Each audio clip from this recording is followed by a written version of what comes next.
Just like there's a list of supplies needed for each new school year, there's a list of healthcare needs our students should address before returning to the classroom. In this episode of Being Well, I'll talk with Bush Pediatrician Dr. Sanjay Garg about how to make sure your kiddos are in tip-top shape to go back to school. When Bush Lincoln opened in 1977, it was with the promise to serve the community's healthcare needs. It has grown into a 2-hospital system with nearly 60 clinics that provide trusted, compassionate care. For over 50 years, Horizon Health has been keeping you and your family healthy. And although some things have changed, Horizon Health's commitment to meet the ever-changing needs of our community has remained the same. Horizon Health, 50 years strong.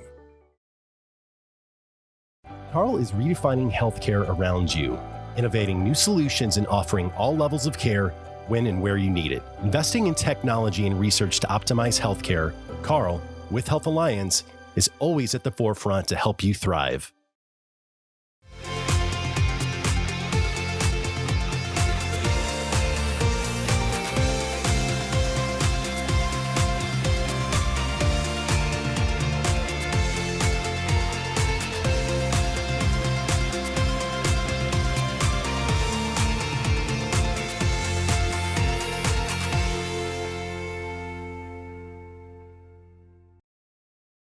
Thank you for joining us for another season of WEIU TV's Being Well. I'm your host, Lacey Spence, and we are kicking off this season with a brand new guest to the show. Today we are welcoming Bush Lincoln's Dr. Sanjay Garg. Welcome to Being Well. Thanks for being here today. Thanks for having me here. Of course. So as a new guest, we love to let our viewers get to know who these providers are, and so I'll give the floor to you if you'd like to tell us a little bit about yourself. So I was born in India. Okay. And I have been practicing pediatrics for about 25 years. Okay. I have moved to a couple of places. Last time we were in Rockford, and then COVID hit, and unfortunately things didn't work out as well. So we are here now and enjoying the new place. Definitely. So you've got over 2 decades in pediatrics, and that's we're talking about our kiddos today as we're coming out of a season where the pandemic was very much in your face, all we could kind of talk about. There's still some lasting effects on our kids. Can you talk about that? So the worst part for the pediatric community has been the isolation part of it. Okay. At one moment of time, you are in school, you are in the thick of things, you are in the drama team, you are on the athletics, you are with your friends, mingling, talking, having good time. Being a kid. Being a kid, and next day, everything is shut down and you go home. Mm-hmm. Unfortunately, the online classes are not for every kid. That's the biggest thing I've heard. Some young ones take to them fine, but some like the personal contact. Mm-hmm. And that has been the hardest thing for the kids, to be removed from the things they enjoy and now always in the same environment. Because it is not just staying at home, it is not being able to go out because you cannot go to the supermarket, you cannot go to the movie theaters. Yeah. You are kind of shut because of the COVID. Now that things have improved, children are going back out, schools are in session, things have improved, but the effects of this have been lingering on. Mm-hmm. And so how is that kind of manifesting in our students? What's that look like? So the commonest thing that I am seeing has been anxiety and depression things. Mm-hmm. These young ones who were perfectly fine have been cut off from everything they used to love. And that has really played a big part in remodeling on how they think. What was taken for granted that you will go and talk to your friend, to your girlfriend, to your friend group. You will talk to your athletic friends. Everything has been modified. The day-to-day routines in schools have been modified because of the COVID. So the takeaway of the freedom has really affected the young ones. And so as we're looking at, just as an adult, thinking about how hard it was for a lot of us to process everything that was happening. You know, these are littler bodies, little brains that, you know, they're trying to struggle through and cope and make sense of this new normal. At least that's what it was at that time. So now as we're trying to transition back, what does that look like with trying to help them walk through this? So the biggest thing, like I mentioned before, has been the anxiety and depression part of it. Multiple studies run through CDC and NIH and AAP and other organizations have shown that the incidence of anxiety, depression, of suicide and homicide has gone through the roof. Me as a pediatrician, when we were getting trained, we were not in the thick of the psychiatry part of pediatrics. But in the last 2-3 years, that has been put to the forefront because the psychology providers are short-staffed. We do not have enough providers, and suddenly we have this deluge of kids and even adults who need help. So that has been the hardest part of it. So it's kind of gone back to the drawing board for you, maybe to be brushing up on some newer skills? Absolutely. The number of young people I've had to deal with having issues from the realm of depression and anxiety has skyrocketed. And it's just not me. It's, if you read the news coming out of American Academy of Pediatrics, they have been sounding the alarm for quite some time now that we need more providers to shore up these kids. It is true that you can go online and have telehealth visits and everything. That definitely helps, but nothing beats personal visit and personal contact. And that, unfortunately, because of lack of providers, is in short supply right now. So let's say I'm somebody who notices this incredible difference in my child's demeanor. My first step, I assume, reaching out to my pediatrician. So then what's next? Yes, so I agree with that. That's the first step you should do. If the pediatric provider is going to be able to incorporate you in his routine, in his or her routine, that would be excellent. But you should also reach out to the school counselor. And they might be able to help you a little bit. And if the pediatrician is not necessarily able to incorporate you, then they might be able to recommend you to a psychologist in the area who might be able to help you. And I mean, should I be concerned if my child is maybe prescribed medicine to kind of help cope with this, or is that maybe a normal process that might happen? So the most important thing about the anxiety and depression part of it is you should tune into your kid. You hit the nail on the head when you said when you become aware of the kid acting different, that's when you step in. Especially with teenagers, they will never come out and say, I'm feeling depressed.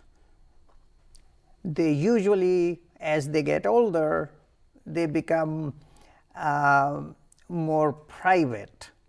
They like to keep their feelings to themselves. parents are not the first people they go and talk about their feelings. Yeah. They talk more about their feelings with their friends.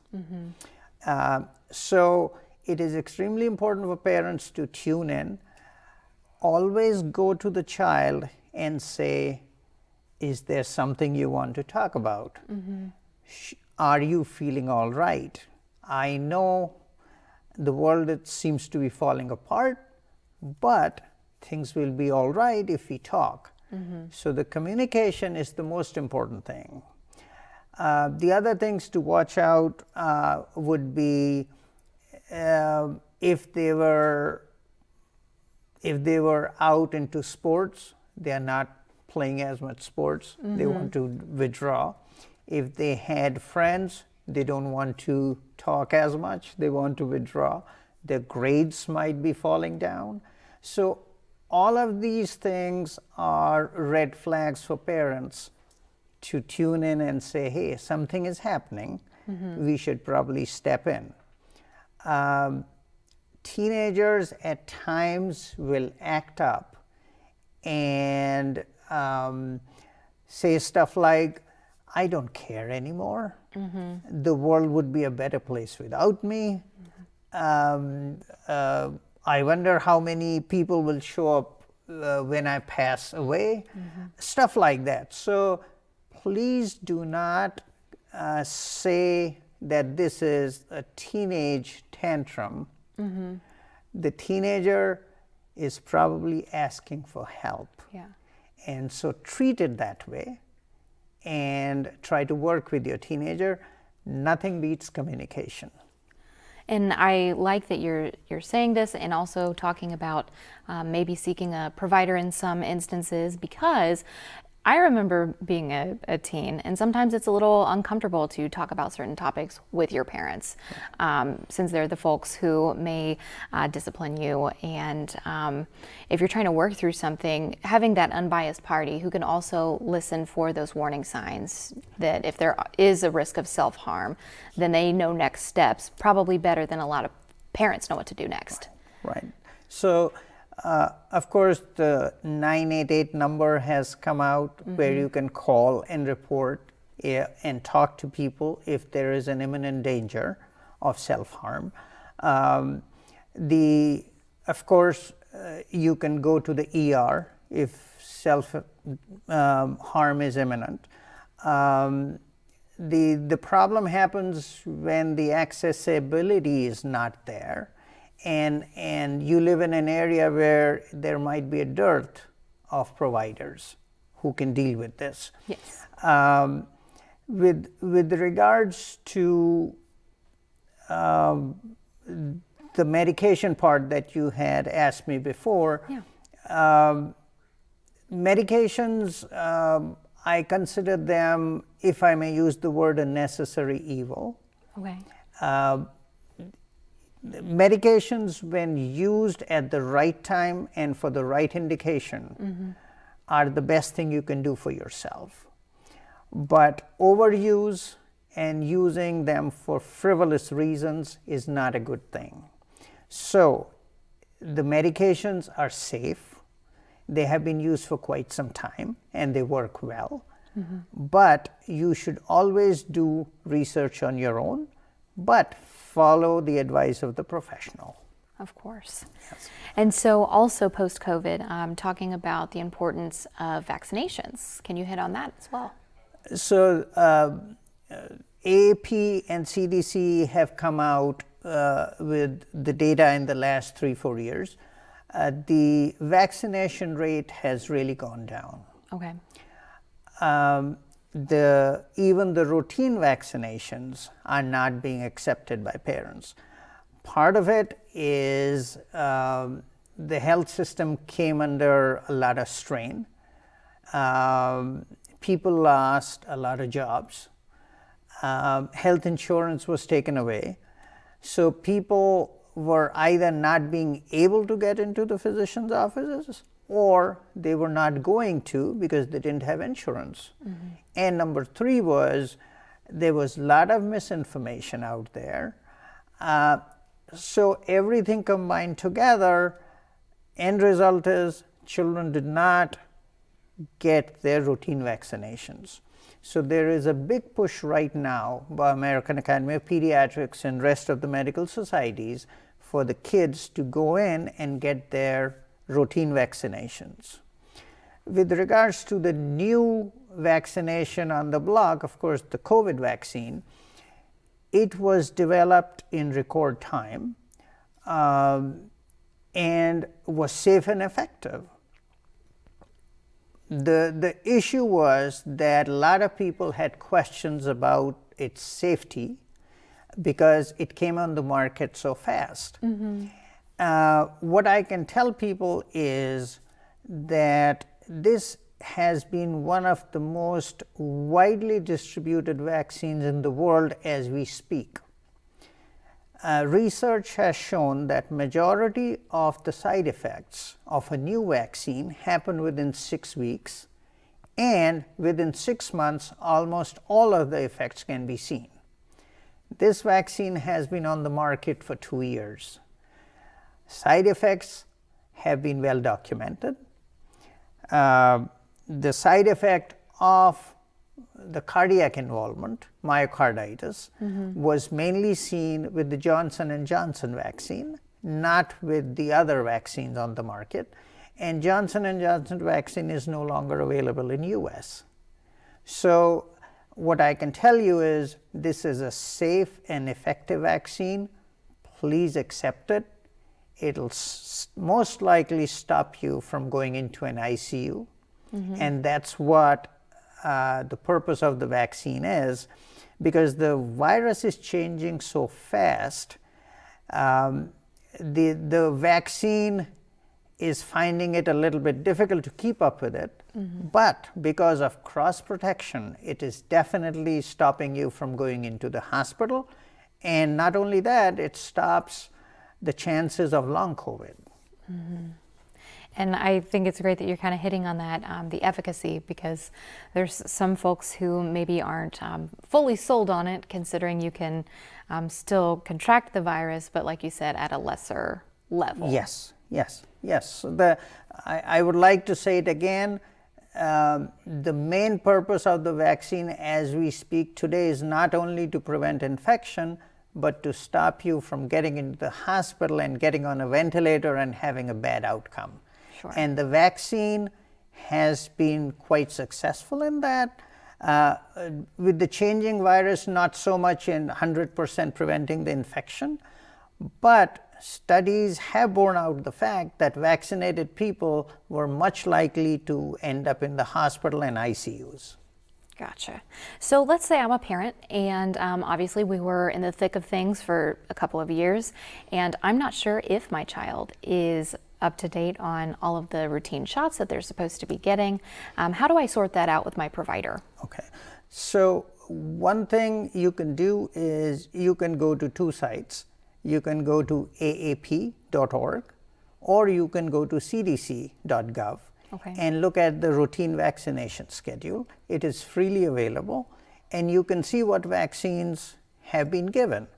The other thing is, of course, you call your provider and they should be able to tell you, okay, these are the vaccines that the child is missing.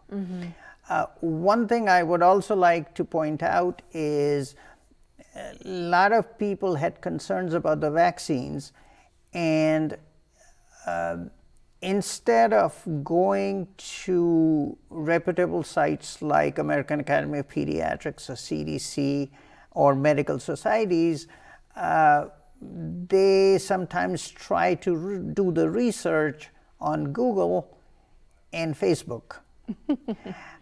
Those places, the data may not always be evidence-based. It might be more people's opinions as opposed to strong technical data. So my recommendation would be, please talk to your provider. He or she knows the best. Fair enough.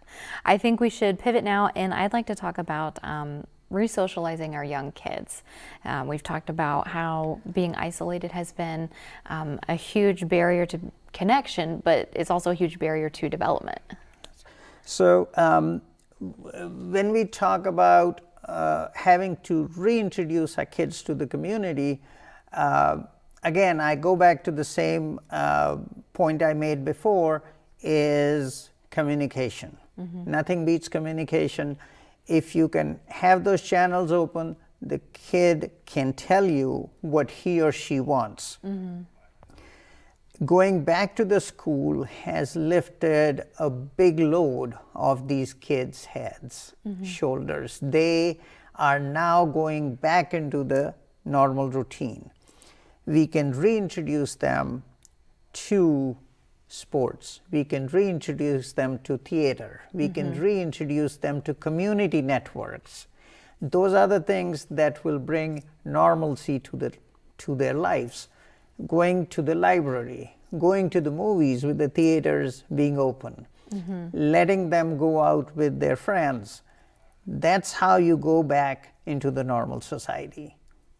And so, in addition to bringing back the light in their eyes, maybe some sort of I don't want to say disabilities, but as we are trying to teach them speech and all of those things, kind of those daycare years too, if they were able to, they were separated, or trying to learn to speak, yet you have a mask, over your mouth. If you're having sort of developmental delays, is that something they can talk to a pediatrician about as well? Definitely, they have seen that the reaction of the kid is very different when they see a face as opposed to see a face with a mask covered. So that has definitely made that has some negative impact on the kid, like you said. But with the masks being removed now, those things are falling back to normal. The speech delays and stuff are also improving with the mask being removed and the restrictions of COVID being removed. So as we're heading toward the end of our conversation here, I don't want to leave out cyberbullying and bullying. That's another issue that we'd like to bring to the table today. Yes. So unfortunately, cyberbullying and bullying have been the reality of our society, our school system for ages. Cyberbullying has come since the internet and iPhones have come into the milieu. What research is showing that the cyberbullying and bullying is faced most by the LGBTQ community. And next, it is faced by girls more than boys. And after that, surprisingly, that was surprising for me too, was that it is faced by Caucasians more than other age groups, more than other races. So the cyberbullying or bullying can happen in multiple ways. Of course, there could be physical violence, there could be verbal violence, there could be social violence in the form of you leave people alone, you don't talk to them, you isolate them. These bullying and cyberbullying, if I may group them into one, is not a benign thing. It's not water off duck's back. These can have lasting effects on people. They can obviously develop anxiety, depression. It has led to suicides. You can have lasting effects with regards to your education. It can have effects on your health. So these are things that have to be taken seriously. One thing I would also like to mention is the new thing known as sexting. It's been there for some time. teenagers send inappropriate pictures either by themselves or when demanded to other people. And what they don't realize is that if they delete it from their phone, it does not mean that it has been deleted from the system. So it is always there on the system. And down the road, when you go out for a job, today employers are checking your Facebook profile. And if they see inappropriate stuff, you may be having trouble finding a position. Sure. Yeah. Well, Dr. Garg, I thank you so much for coming on Being Well. You've hit a wide variety of topics here. I think any key takeaways would be communication. Communicate with your pediatrician, communicate with your child. Make sure you really are trying to get into their head and see what issues need addressed. Absolutely. I cannot emphasize enough, please open those communication channels as best as you can. And thank you, Ms. Lacey, for having me here. Of course. And we thank our viewers for joining us for this episode of Being Well, and we hope to see you next time. Carle is redefining healthcare around you, innovating new solutions and offering all levels of care when and where you need it. Investing in technology and research to optimize healthcare, Carle, with Health Alliance, is always at the forefront to help you thrive. For over 50 years, Horizon Health has been keeping you and your family healthy. And although some things have changed, Horizon Health's commitment to meet the ever-changing needs of our community has remained the same. Horizon Health, 50 years strong. When Sarah Bush Lincoln opened in 1977, it was with the promise to serve the community's healthcare needs. It has grown into a 2-hospital system with nearly 60 clinics that provide trusted, compassionate care.